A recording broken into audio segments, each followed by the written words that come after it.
Hi guys, so first week of class, hope everybody's doing well so far. And I wanted to share with you some apps today that I have on my phone to help you whether you're pre-nursing or you're nursing and just in college, for any subject, I guess. So I personally have an iPhone, that's all I ever use. And I have a page, you know how you have your pages and then each page that you come to or each screen that you come to has however many different apps on it. So my very first page or screen is the one I use for school because it's the most easily accessible. And then everything on that particular screen is nothing but the apps that I'm going to need for my education. I don't mix them between different screens. That way, when I'm at school, if I need something, if I need to research something, if I need to hurry up and open an email to text a teacher or whatever, any kind of contact information, everything is specific on that one page. And that's really been helpful to me just because everything's in one spot. Because I'm one that I've got like 1,000 apps on my phone. So if I have to sit there and go through 7 pages of apps, it's kind of frustrating. So that's what I found. And so I'm going to tell you some of the apps that I have on my phone for my journey, for my nursing journey. Let me show you this real quick if I can pull it back up on my phone or on my computer. Y'all, excuse me. I did this morning while I was in the library at college. And then I ended up coming home just because life happens and things happen, and that's where we are now. So I have in the very beginning of my app on my front page, I always have the calendar and the clock. Just because, I don't know, it's just me. Maybe it's just because my life is so busy, but I never know from day to day what day it is. And so if I'm trying to write something on a paper, I just click on it real quick and, it tells me the date. So I have Lecturio here, Khan Academy, and of course, if you do podcasts, that's an interesting one that I just started picking up and listening to. So I have that on this particular page. And I guess that's kind of borderline with the education part. It does apply to my education, absolutely, but it's not like a research. It's more like just listening to people's opinions. Blackboard is specific for my college, and so is Flipgrid. Those are, Flipgrid is an interactive thing that I use for my web class. And then I, of course, have Microsoft Outlook and Word because those are what I use at my college, which my college uses. Evernote is one. Now, I've tinkered with Evernote a little bit, and I heard a lot of great things about it, but I personally have struggled to use that one. I didn't find it as easy, so I actually might take that one off. StudyBlue, I started using in the beginning. I didn't find it as effective as Quizlet, so I haven't used it in a while. So, and this is just, personal preference. Some people might like it, some people might not. So I left StudyBlue and I went to Quizlet. But I still have the StudyBlue app on my phone in case I need to, in case I just feel like seeing what's up over there. PicMonic is one, and this is really popular in the nursing world apparently.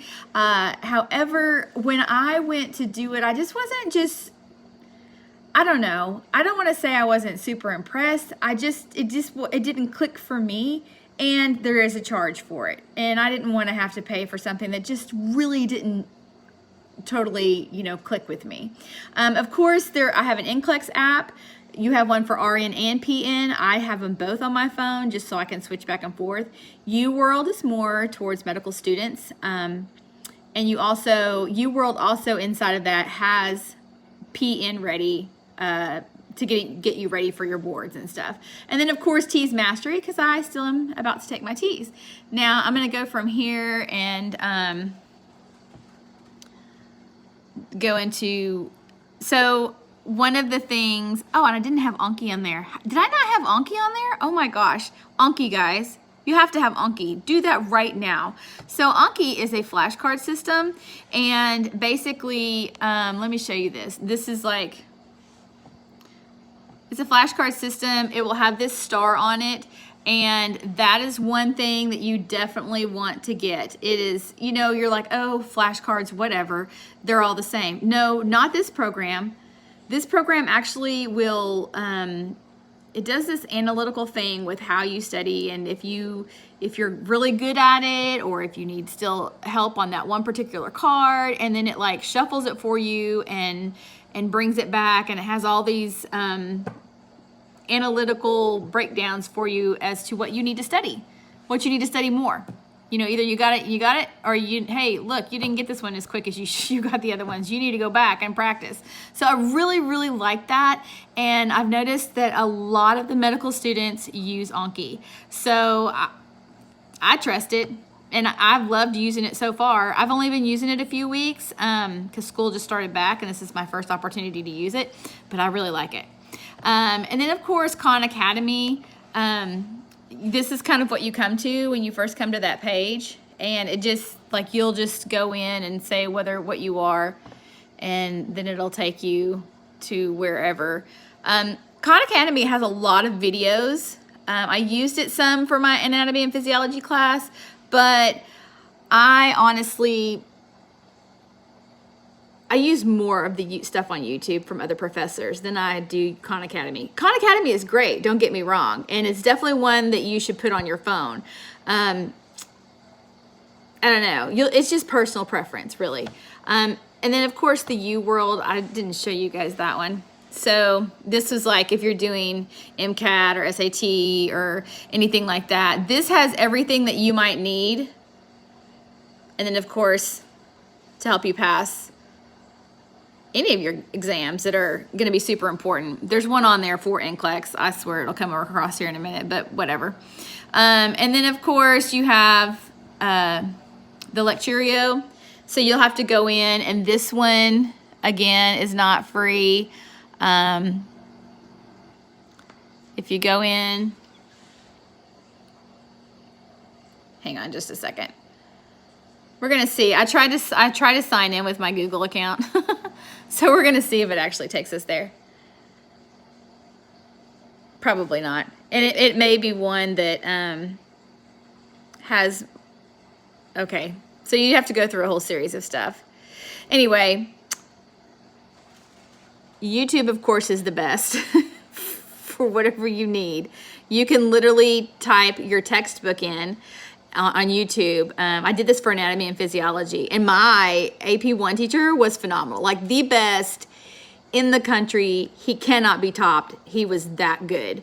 And I still went to other resources just because his knowledge was like a little bit almost over my head. He's super, like, he's a genius. So anyway, so I had to go to other people just to also to break up listening to the same person over and over again. And he's wonderful and he's very entertaining.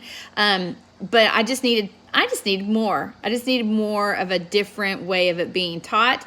And because that's me. I struggle with learning. So, of course, I have my textbook. And, oh, one more thing, too. If you don't have the study guide for your particular textbook, go on Amazon and look for it. I just recently did that. That's how you're going to ace your class, because it will have the breakdown, the questions, specifically. I mean, we all know when we go to that one chapter and there's like so much information and you really don't know what you need to pull, because unless you're going to be a teacher of that particular subject, you don't need to know it all. I mean, they want you to know it all, but let's be realistic. What are you actually going to be tested on? And that's what you need to focus on, is what you're going to be tested on. And I hate to say that because it sounds like, no, you're missing the point. You're supposed to know it all. I know you're supposed to know it all, but realistically, come on. So get the study guide books for your particular textbook. They do have them on Amazon. I actually went in, and because I've already taken AP 1 and 2, and I looked at that, and I'm still thinking about getting that particular book just to keep me refreshed. And oh yeah, either I nailed that and I still have it, or oh, I probably need to study that.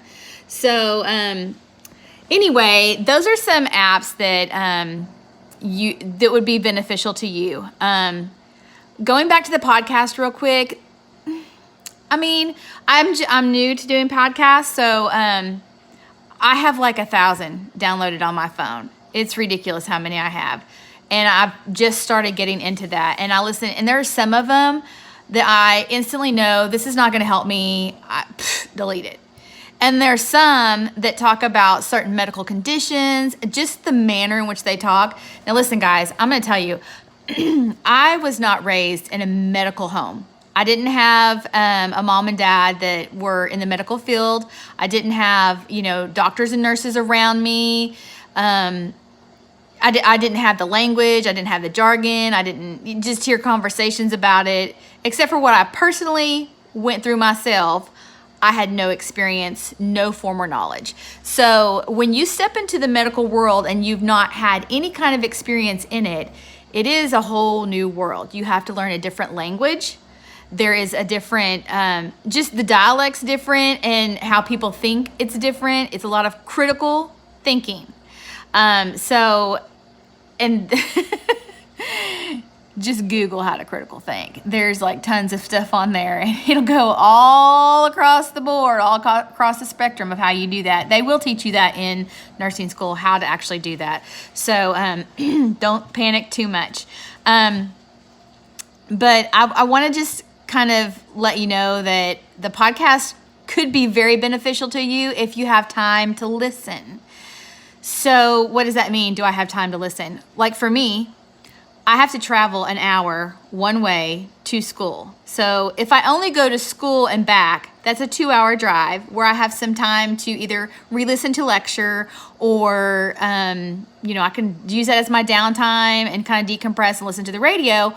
Or I can listen to podcasts, things that, kind of are off the subject of what I've been studying. So it gets me into a different mindset, but it goes along with it. And so that's what I've been doing. Sometimes I listen to the podcast while I'm taking a shower, just because I might pick up something and I'm like, oh, wait, I need to go back and listen to that. And there are a few podcasts that I have like, oh, let me take that note down. Let me write that down because that medical anomalies or a specific situation, just the experiences of these people that are coming on and telling you all of their, tried and true ways. So like I said, it's just trial and error. You might love some of them. You might hate most of them. Who knows? I'm getting there myself. So I found a few that I really like, and I may do a video talking about those once I kind of get into it. I don't want to just say, hey, these are the ones that I have on my phone because that's retarded. So nobody cares. So anyway, I hope those help you. Definitely Anki is the number one. Go regardless of what subject you're in. If you're not even in nursing, if you're in any other kind of subject, Anki is going to help you throughout your college experience. And I don't know if there's anything else. I think that's all. I had for you guys today. Let me double check and make sure. Oh, I wanted to talk to you real quick too about, let's talk real quick at the very end of this about your studying and being realistic with planning how you're going to study and when you're going to study. So I'm going to turn my phone around real quick. So this is something that my anatomy and physiology professor told us because people just really laugh. They're like, oh, I'll just study whenever, and they don't really plan it. So here I have so 4 a.m. all the way down to 6 p.m. And then I come over here from 7 to 12. And so you can see and you have to do this. You have to block it out because if you don't, you're thinking, oh, well, I have time here. But if you're not mentally checking in with yourself hey, oh yeah, this is the only time I have set aside to study. Hello, if you miss it, then what are you going to do? How are you going to make it up? Because you have all these other time slots filled with other things. So I know that I have class from 8 to 9. I know that I have class from 11 to 1. And then I know that I have class from 3 to 4. So I just went ahead and blocked those in there. Those are my class times. Now, in between the 9 and 11, so it might go to 9:15 or whatever, and then class starts at 10:50 or whatever. So I have an hour break here, and I can use that to either get something to eat real quick, or I can use it to study. And the same here. And I put that in there, snack and study, because that's what I do. I snack kind of throughout the day because I don't have time to stop and go somewhere to eat. I don't have time to, unless I'm taking it in the classroom with me, I really just don't have time for that. And then, of course, I have to travel here to well, I'm picking up everybody and traveling back home. My college is about 40 minutes away from my house, so I have other people that I pick up too.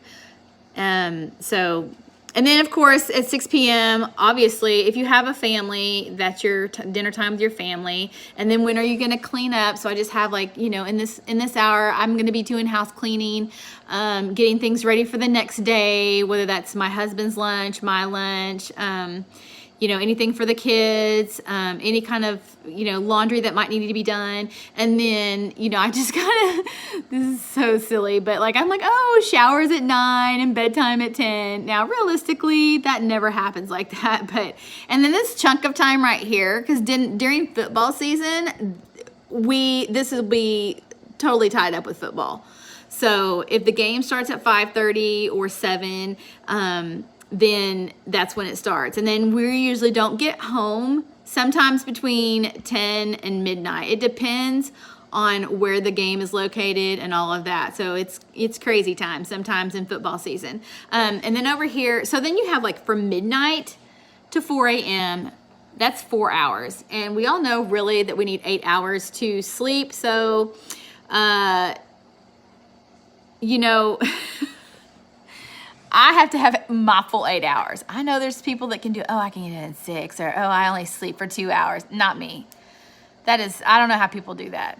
I don't even know how that's healthy. But, you know, if you can do it, great. I'm not judging you at all. I think I personally have to have 8 hours, sometimes 10. It just depends. Depends on how much my brain has been exploding that day in class, so that's just a breakdown. Like it's really good to actually chunk that out like that and figure out what your realistic times that you have to study are going to be. And as you can see on that schedule, I didn't have a work schedule because I don't have to work right now. I'm very blessed with a husband that takes care of our whole entire family. And so I am lucky enough to not have to do that. So, but many people do have to do that. So that time frame from like 7 to, 10:30, 11 at night, somebody else might be working, or 3 o'clock in the afternoon down to 10 o'clock at night. Because I've done that. I've worked 2 to 3 jobs at one time myself. So I know how that is, especially if you have kids. Like it can be rough and it's very tricky. And that's why it's so crucial for you to get your syllabus out the first week of class and get your calendar and make a chart, make a schedule for yourself. It's that important. So I hope all of this stuff helped you. I try not to just ramble on too much. And I may come back and do a few more videos on time management and some more different, not apps, but different tips and tricks. Okay, guys, check in with you later.